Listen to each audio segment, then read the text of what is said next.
Assalamu alaikum. In this video, we will discuss electric field lines, electric field intensity. So, electric field, a restricted region around a charged body in which any other charge will experience an electrostatic force is called electric field. यहाँ पर हमारे पास एक charge मौजूद है और इसके गिर्द ये एक इसकी बाउंड्री है, इसका एक एरिया है। अगर इस एरिया के अंदर कोई भी दूसरा चार्ज एंटर होगा तो ये चार्ज जो है उस दूसरे चार्ज के ऊपर फोर्स एक्सर्ट करेगा। तो ये जो रीजन है इस चार्ज का, जहाँ जहाँ तक ये फोर्स एक्सर्ट कर सकता है, तो उस रीजन को हम जो है इलेक्ट्रिक फील्ड कहते हैं।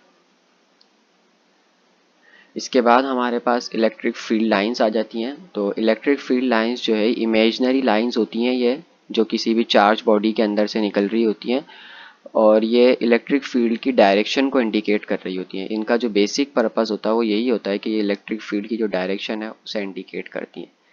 These lines are tangential which originate from positive charge and terminate at negative charge। और ये जो लाइंस है ये टेंजेंशियली जो होती हैं और ओरिजिनेट होती हैं पॉजिटिव चार्ज से और टर्मिनेट कहाँ पर होती है, नेगेटिव चार्ज पे। ठीक है। इसके अलावा यहाँ पर ये एक और बात यहाँ पर बताइए कि जो पॉजिटिव चार्ज जो होता है उसकी जो इलेक्ट्रिक फील्ड लाइंस होती हैं वो आउटवर्ड होती हैं। यहाँ पर इस तरह से देख सकते हैं आप कि एक पॉजिटिव चार्ज है तो इसकी जो इलेक्ट्रिक फील्ड लाइंस हैं ये आउटवर्ड है, यानी बाहर की तरफ है। लेकिन यहाँ पर हमारे पास एक नेगेटिव चार्ज भी है जिसकी जो इलेक्ट्रिक फील्ड लाइंस है वो इनवर्ड है। यही वजह है कि जो दो पॉजिटिव चार्ज होते हैं वो एक दूसरे को रिपेल करते हैं, क्योंकि उन दोनों की जो फील्ड लाइंस होती हैं वो आउटवर्ड होती है, यानी दोनों की जो फोर्स की डायरेक्शन होती है वो बाहर की तरफ होती है। तो दोनों जब करीब जाते हैं तो एक दूसरे को धक्का देते हैं। और जो अपोजिट नेचर के चार्जेस है वो उनके अट्रैक्ट करने की वजह भी यही है कि एक जो है फोर्स को बाहर धक्का दे रहा है और दूसरा अट्रैक्ट कर रहा है, तो वो एक दूसरे के करीब आ जाते हैं। इसके बाद हमारे पास है इलेक्ट्रिक फील्ड इंटेंसिटी, कि अगर कोई भी चार्ज पार्टिकल, हमने पढ़ा कि अगर इस फील्ड के अंदर जाएगा तो इसके ऊपर फोर्स लगेगी।